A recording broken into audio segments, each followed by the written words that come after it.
Hello friends, मैं doctor नीलम आपका अपने चैनल स्टडी एंड रिसर्च में स्वागत करती हूँ। फ्रेंड्स, हम स्टडी करने जा रहे हैं हिस्ट्री एमसीक्यूज़ की, और जो सीरीज़ चल रही है वो है प्रैक्टिस सेट सी।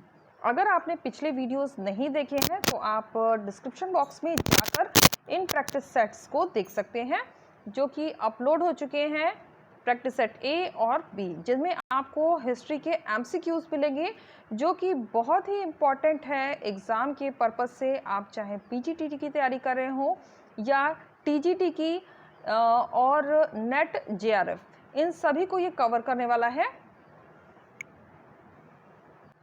इस तरह का वीडियो पसंद आता है तो लाइक शेयर सब्सक्राइब करें। सब्सक्राइब करने के बाद बेल आइकन की घंटी को जरूर प्रेस कर लें, ताकि इस तरह का वीडियो मैं जब भी अपलोड करूं उसका नोटिफिकेशन आपको आसानी से मिल सके। तो फ्रेंड्स, हम आ गए हैं अपने क्वेश्चन पेपर पर। हमने 25 तक क्वेश्चन सॉल्व कर लिए थे, अभी हमें 26 से अपने क्वेश्चंस को सॉल्व करना है। तो क्वेश्चन नंबर 26 है, सिंधु घाटी की सभ्यता समकालीन मानी जाती है। तो समकालीन मानी जाती है किसके? तो ये मानी जाती है मेसोपोटामिया सभ्यता की। नेक्स्ट क्वेश्चन है क्वेश्चन नंबर 27, राखल दास बैनर्जी तथा राय बहादुर श्री दयाराम साहनी के अतिरिक्त अन्य अनेक देशी तथा विदेशी विद्वानों ने सिंधु घाटी सभ्यता के उत्खनन कार्य में भाग लिया है। निम्नलिखित में से किसने इस सभ्यता के उत्खनन में भाग नहीं लिया है? तो कौन है जिसने इसमें भाग नहीं लिया है? तो इसमें हो जाएगा, इन सभी ने भाग लिया था हारग्रीव्स, आर.सी. मजूमदार और डॉक्टर ब्राउन। तो ये सभी हो जाएंगे, उपयुक्त में से कोई नहीं हो जाएगा। हमारा जो उत्तर बन रहा है वो हो जाएगा उपयुक्त में से कोई नहीं।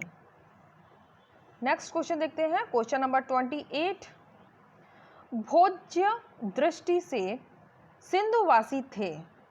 तो सिंधुवासी थे क्या पूर्ण शाकाहारी थे, मांसाहारी थे? वो दोनों ही भोजन लेते थे, यानी शाकाहारी और मांसाहारी दोनों ही थे। तो हमारा जो ऑप्शन बनेगा वो जगह ऑप्शन सी। नेक्स्ट क्वेश्चन है क्वेश्चन नंबर 29, सिंधु काल में वर्षा पर्याप्त मात्रा में होती थी। इस बात का अनुमान लगाया जाता है। तो किस तरह से अनुमान लगाया जाता है? उत्खनन से प्राप्त जो स्नान करती हुई स्त्रियों की मूर्ति जो मिली है उससे।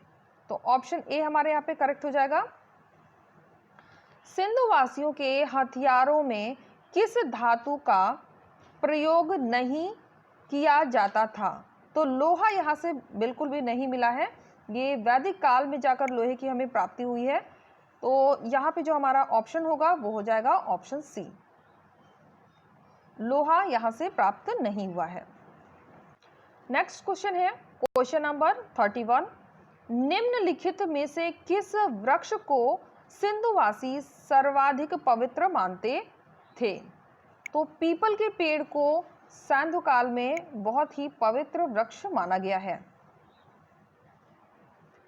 क्वेश्चन नंबर 32, हड़प्पा संस्कृति का अंत कब माना जाता है? तो ये 1700 ईसा पूर्व तक माना जाता है। क्वेश्चन नंबर 33, हरियाणा राज्य में स्थित पुरा स्थल बनवाली का उत्खनन कार्य किया गया था। तो ये उत्खनन कार्य हुआ था 1973 में। ऑप्शन डी हमारा यहाँ पे करेक्ट हो जाएगा। क्वेश्चन नंबर 34, सन 1968 में पंजाब विश्वविद्यालय चंडीगढ़ ने उत्खनन कराया था, वह स्थल था। तो वह कौन सा स्थल था?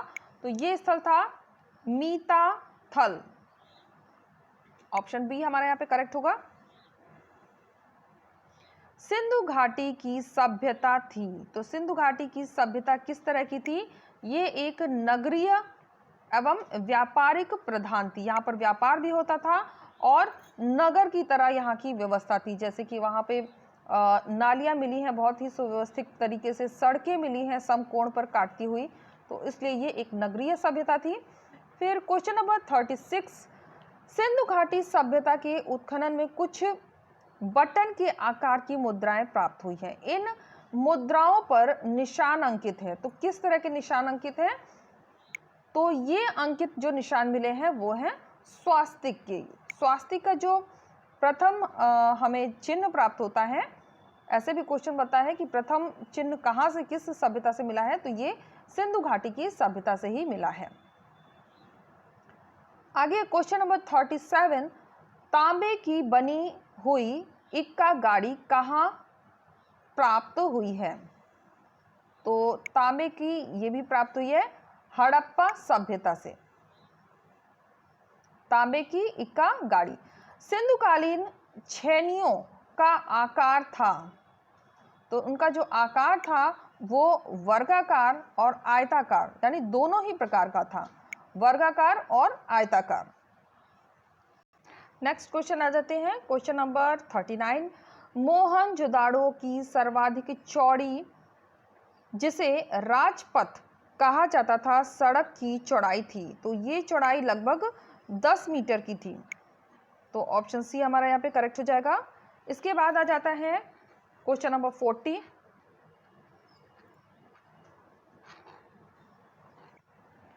सिंधु कालीन मुद्राओं एवं बर्तन पर चित्रित मिलता है। तो क्या चित्रित मिलता है? तो इस पर मिलता है नीम के पेड़, बबूल के पेड़, उपयुक्त दोनों ही मिलते हैं। सिंधुवासी शक्ति का प्रतीक मानते थे, तो बैल को शक्ति का प्रतीक मानते हैं और इसके जो चित्र हैं वो भी प्राप्त हुए थे यहाँ से। कालीबंगा का उत्खनन कार्य कराया था, तो ये कराने वाले थे बालाकृष्ण थापड़। सिंधुवासी अपने खेतों की सिंचाई किया करते थे, तो ये खेतों की सिंचाई करते थे नदियों के द्वारा, जैसा कि सिंधु सभ्यता की जितनी भी अवशेष प्राप्त हुए हैं वो सभी नदियों के किनारे ही प्राप्त हुए हैं। क्वेश्चन नंबर 44, सिंधुवासी द्वारा संभवतः किस वस्तु का प्रयोग नहीं किया जाता? तो खजूर का प्रयोग होता था, गेहूं का भी होता था, शुद्ध की गई शक्कर, इसका प्रयोग नहीं होता था, डेयरी के उत्पादन वस्तुएं, इनका भी होता था। निम्नलिखित में से क्या सिंधु का बाग कहलाता है? तो सिंध का बाग, इस पर काफ़ी क्वेश्चन बनता है और बहुत ही इंपॉर्टेंट है। तो सिंध का बाग कहलाता है सिंध स्थित लरकाना जिले के आसपास के क्षेत्र। सुत का जैंडोर स्थान, जो सिंधु सभ्यता के पश्चिम छोर की पहचान कराता है, स्थित है। तो ये सुत का गैंडोर कहाँ पर स्थित है? तो ये स्थित है बलूचिस्तान में। ऑप्शन बी हमारा यहाँ पे करेक्ट हो जाएगा। इसके बाद आ जाते हैं क्वेश्चन नंबर 47, उत्खनन में गोदी के अवशेष प्राप्त हुए हैं। तो ये बहुत ही रिपीट होने वाला क्वेश्चन है और ये आपको उत्तर आता भी होगा, लोथल से। ऑप्शन सी हमारा यहाँ पे करेक्ट हो जाएगा। क्वेश्चन नंबर 48, 1950 में मोहनजोदाड़ो में उत्खनन कार्य हुआ था। तो मोहनजोदाड़ो में उत्खनन कार्य हुआ था, तो ये हुआ था व्हीलर के निर्देशन में।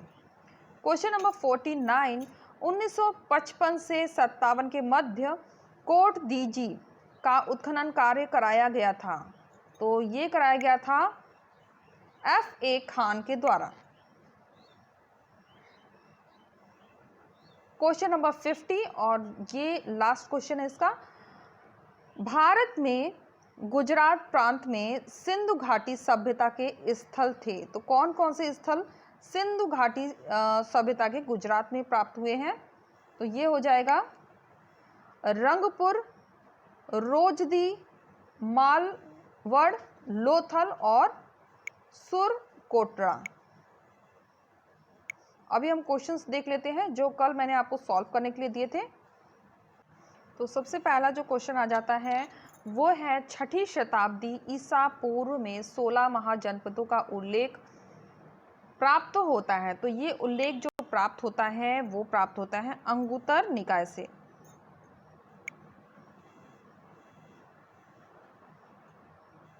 तो ऑप्शन ए हमारा यहाँ पे करेक्ट होगा।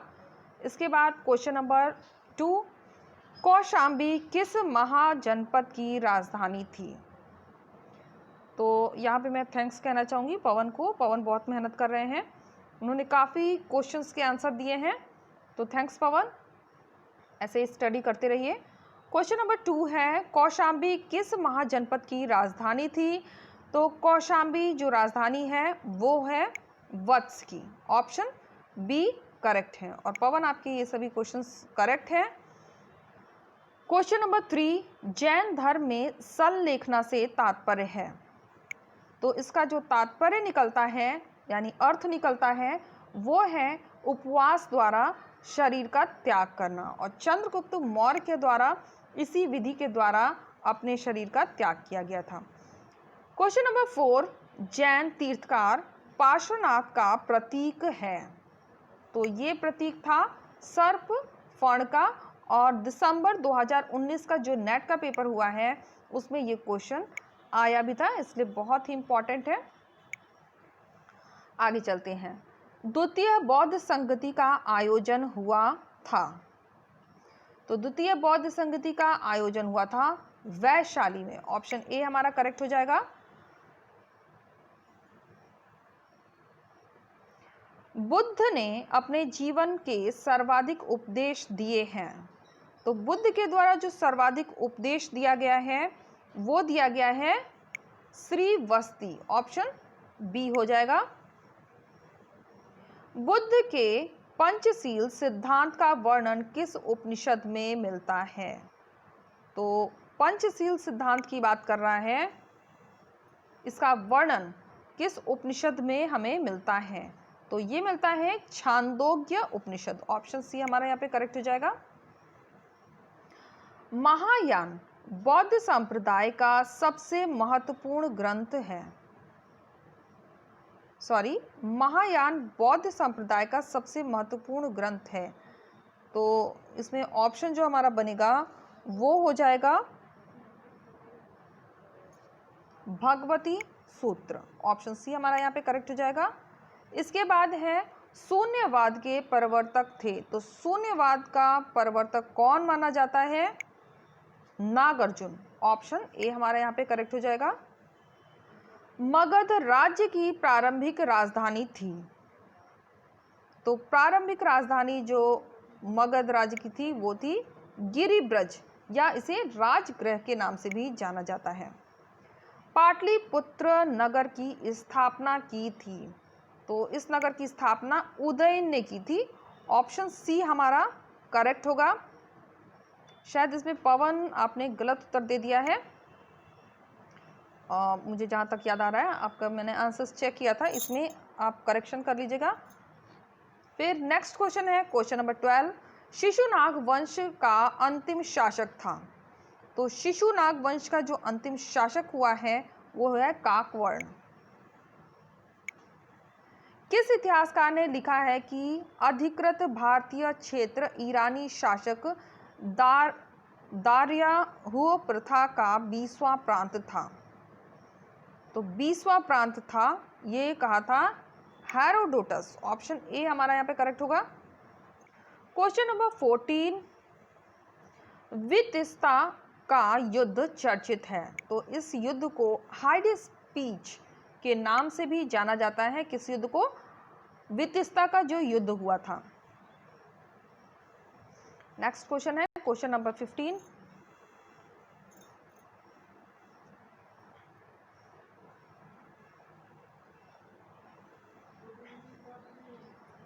तो क्वेश्चन नंबर 15 पे देख लेते हैं। क्वेश्चन नंबर 15, 6ठी शताब्दी ईसा पूर्व में प्रचलित वह कौन सा संप्रदाय था जिसने कर्म के सिद्धांत का इस आधार पर विरोध किया कि मनुष्य प्रकृति के नियमों के अधीन है? तो ये कहने वाले थे आजीवक। ऑप्शन सी हमारे यहाँ पे करेक्ट होगा।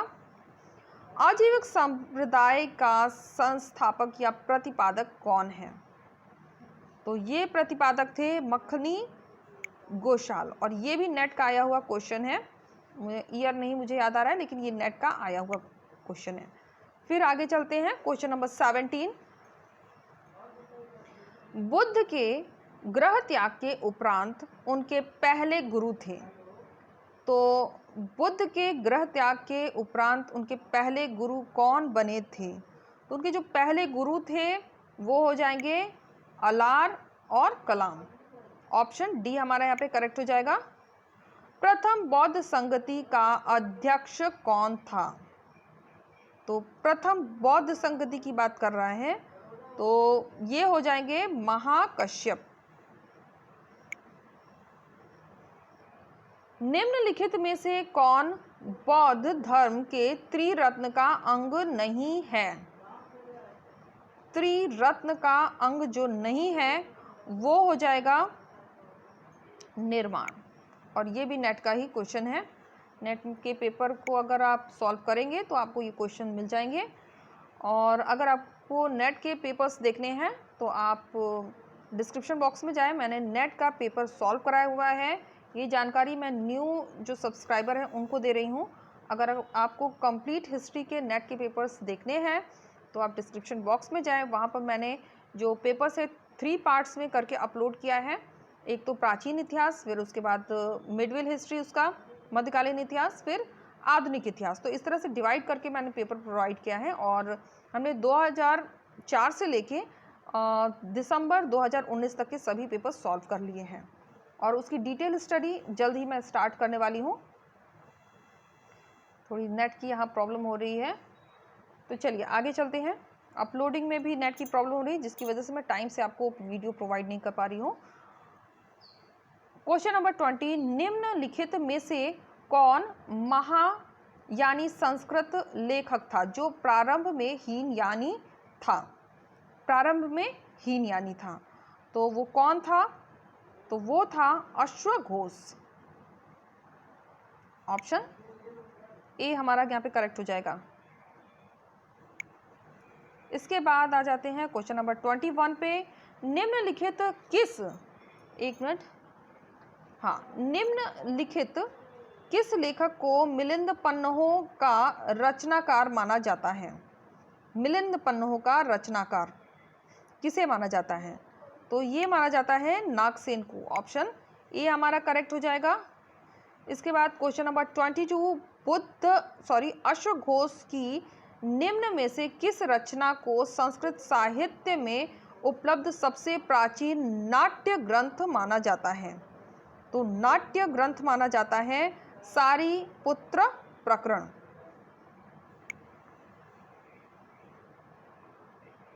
एक मिनट, ये नहीं होगा, बुद्ध चरित होगा, अश्वघोष बुद्ध चरित। ऑप्शन ए हमारा यहाँ पे करेक्ट होगा।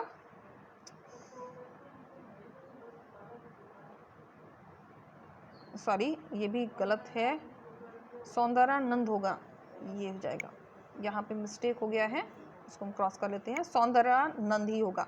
फिर नेक्स्ट क्वेश्चन है क्वेश्चन नंबर 23, निम्नलिखित में से कौन बौद्ध विद्वान भारत से तिब्बत नहीं गया? भारत से तिब्बत नहीं गया, तो वो कौन था? तो वो हो जाएगा आचार्य कमलशील। ऑप्शन डी हमारे यहाँ पे करेक्ट हो जाएगा। नालंदा विश्वविद्यालय को सर्वाधिक राजकीय संरक्षण किस राजवंश ने प्रदान किया था? तो वो राजवंश था, तो ये राजवंश था पाल, धर्मपाल और देवपाल। क्वेश्चन नंबर 25, ईस्वी संवत से पूर्व मध्य एशिया में बौद्ध धर्म का सर्वाधिक प्राचीन केंद्र था। तो जो सर्वाधिक प्राचीन केंद्र था वो था काशगर। ऑप्शन सी हमारा यहाँ पे करेक्ट होगा। नेक्स्ट क्वेश्चन देख लेते हैं, क्वेश्चन नंबर 26, निम्नलिखित यहाँ से फ्रेंड्स आपको क्वेश्चन सॉल्व करने हैं, यहाँ से मैं 25 क्वेश्चन आपके लिए दे रही हूँ। निम्नलिखित किस स्थान के भिक्षुओं ने चीन में बौद्ध धर्म के प्रचार में प्रमुख भूमिका निभाई? 27 आप कमेंट करके उत्तर जरूर दीजिए, ताकि आपका जो है आपकी जिज्ञासा और आप अपने आप को भी देख सकते हैं आपके कितने उत्तर सही हो रहे हैं, क्योंकि नेक्स्ट डे मैं उसके आंसर्स आपको प्रोवाइड कर दूंगी। तो इसके कमेंट करके उत्तर जरूर दें और देखें कि आप कितने आंसर्स सही कर पा रहे हैं। सभी क्वेश्चंस के उत्तर 1 बाय 1 देना पॉसिबल नहीं है, तो आप अपने आंसर्स कमेंट करके मुझे दें और कल मैं इसके आंसर्स आपको दूंगी, तो आप मैच करके इसे अपना स्कोर देख सकते हैं। तो क्वेश्चन नंबर 27, चीन में बौद्ध धर्म का प्रविष्ट हुआ, और यहाँ आप ऑप्शन देख सकते हैं। फिर क्वेश्चन नंबर 28, पवित्र बौद्ध पिटकों की विषय सूची को इंगित करने वाले युग्मों में से निम्न में से कौन सा सत्य नहीं है? तो ये यहाँ पे युग्म दिए गए हैं और इनमें से कौन सा सही नहीं है वो आपको चुनना है। इसके बाद क्वेश्चन नंबर 29, बोरोबुदुर का बौद्ध स्तूप जो विश्व का सबसे विशाल तथा अपने प्रकार का एकमात्र स्तूप है का निर्माण शैलेंद्र राजाओं ने कहाँ किया था? तो इसमें से आपको उत्तर देना है। फिर उसके बाद आ जाता है क्वेश्चन नंबर 30, मानव रूप में निर्मित बुद्ध की प्रारंभिक प्रतिमाओं का संबंध निम्न में से किस शिल्प शैली से है?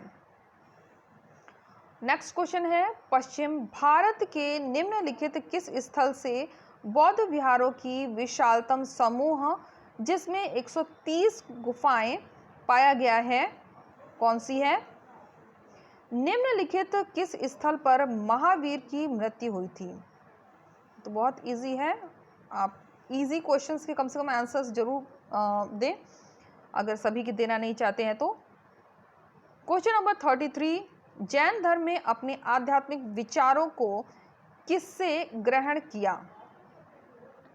क्वेश्चन नंबर 34, दक्षिण भारत में जैन धर्म का प्रचार किया था। तो दक्षिण भारत में किसने जैन धर्म का प्रचार किया था? और यहाँ पे ये 35 क्वेश्चन है, नंबरिंग नहीं है।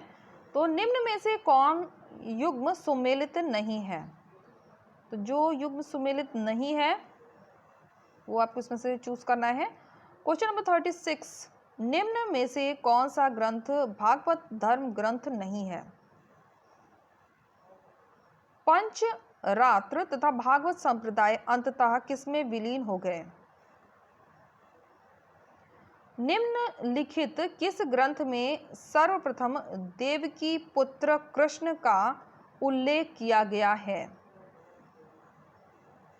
निम्नलिखित में से कौन सा प्राचीनतम अवैदिक संप्रदाय ब्राह्मण धर्म का अंग हो गया? बुद्ध के जीवन की प्रमुख घटनाओं को संबंधित संदर्भों के साथ संबंधित स्थानों से सुमेलित कीजिए। तो ये आपको दिए गए हैं स्थान और घटनाएं दी गई हैं, इन्हें आपस में हमें सुमेलित करना है। फिर यहाँ पर दिया गया है सूची 1 को सूची 2 से हमें सुमेलित करना है। राज्य दिए गए हैं, उनकी राजधानियां दी गई हैं, उन्हें आपस में हमें सुमेलित करना है। एक क्वेश्चन अभी हमने इसको सॉल्व किया था, वत्स कौशल, इसके अलावा और भी हैं, इनको आप सॉल्व कीजिए। क्वेश्चन नंबर 42, यहाँ पे कथन और कारण का क्वेश्चन आ गया है। कथन कहता है 16 महाजनपदों में मगध सर्वाधिक शक्तिशाली था। रीजन दे रहा है मगध की राजधानी गिरी ब्रज थी। तो इसके उत्तर आपको इन्हीं पेपर्स में ही मिल गए होंगे, तो इनके ऑप्शंस आपको यहाँ पे दिख रहे होंगे, इसमें से ही आपको चूज करना है। इसके बाद नेक्स्ट क्वेश्चन है क्वेश्चन नंबर 43, निम्न युग्म में सत्य युग्म बताइए। तो जो सही है उसी पे टिक मार्क करना है, और अगर आपको ये बहुत फास्ट लग रहा है तो आप वीडियो को पॉज करके आराम से इसके ऑप्शंस पढ़ सकते हैं। क्वेश्चन नंबर 44, महावीर स्वामी को कैवल्य यानी सर्वोच्च ज्ञान प्राप्त हुआ था। तो सर्वोच्च ज्ञान कहाँ प्राप्त हुआ था? क्वेश्चन नंबर 45, निम्नलिखित को सुमेलित करें और कूट की सहायता से उत्तर दें। तो यहाँ पे एक सूची दी गई है, 2 सूची दी गई है, इन्हें आपस में हमें सुमेलित करना है। क्वेश्चन नंबर 46, हीनयान बौद्ध शाखा विचारधारा में बोधिसत्व कौन थे? तो यहाँ दिए गए ऑप्शंस, इसमें से आप चूज कीजिए। क्वेश्चन नंबर 47, निम्नलिखित में से कौन सी शाखा थेरवाद अथवा स्थिरवीरवादियों यानी गुरुजनों के उपदेशों के रूप में मानी जाती थी? निम्नलिखित में से कौन जैन धर्म का महान राजकीय संरक्षक नहीं था? नहीं था, ध्यान रखिएगा। क्वेश्चन नंबर 49, महावीर ने मुख्य रूप से किस भाषा में उपदेश दिए? भागवत, सर्वप्रथम भागवत धर्म किस क्षेत्र में विकसित हुआ? तो फ्रेंड्स, हम आ गए हैं लास्ट में अपनी प्लेलिस्ट में। आप यहाँ देख सकते हैं बहुत सारे वीडियो हैं, 600 समथिंग वीडियोस अपलोड हो चुके हैं। अगर आपको हिस्ट्री से रिलेटेड वीडियोस चाहिए तो आप डिस्क्रिप्शन बॉक्स जरूर चेक करें, या TGT PGT net UGC net के और पेपर चाहिए तो उसके लिए भी डिस्क्रिप्शन बॉक्स जरूर चेक करें। इसके अलावा आप लोग का डिमांड था कि पीएचडी में एंट्रेंस एग्ज़ाम कहाँ कहाँ हो रहे हैं, तो मैं शॉर्ट में आपको इन्फॉर्मेशन दे दूं कि दिल्ली यूनिवर्सिटी, पांडिचेरी यूनिवर्सिटी, फिर इसके अलावा एक दो जगह और हैं, उसकी सूचना मैं आपको जल्द ही प्रोवाइड करूंगी। लेकिन हाँ, इलाहाबाद विश्वविद्यालय में भी इस समय पीएचडी एडमिशन के लिए फॉर्म्स अवेलेबल हैं, तो आप इनकी साइट पर जाकर ज़रूर चेक करें। मुझे अलग से इसकी इन्फॉर्मेशन प्रोवाइड करने का समय नहीं मिल रहा है, तो आप खुद से इस साइट पे जाके ज़रूर चेक कर लें। और अगर आप इसमें एडमिशन लेना चाहते हैं तो ज़रूर एंट्रेंस टेस्ट दें। एंट्रेंस का मार्क्स उतना ही निर्धारित किया गया है। आपका एमए में 55 जनरल के लिए, अगर आप रिजर्व कैटेगरी में आते हैं तो 50% आपका एमए में होना चाहिए। तो यही निर्धारित किया गया है और साइट पर आप जाके चेक कर सकते हैं। तो उम्मीद है आपको वीडियो पसंद आएगा। वीडियो पसंद आता है तो लाइक शेयर सब्सक्राइब करें। सब्सक्राइब करने के बाद बेल आइकन की घंटी को जरूर प्रेस कर लें, ताकि इस तरह का वीडियो मैं जब भी अपलोड करूं उसका नोटिफिकेशन आपको आसानी से मिल सके। Okay friends, take care and bye bye.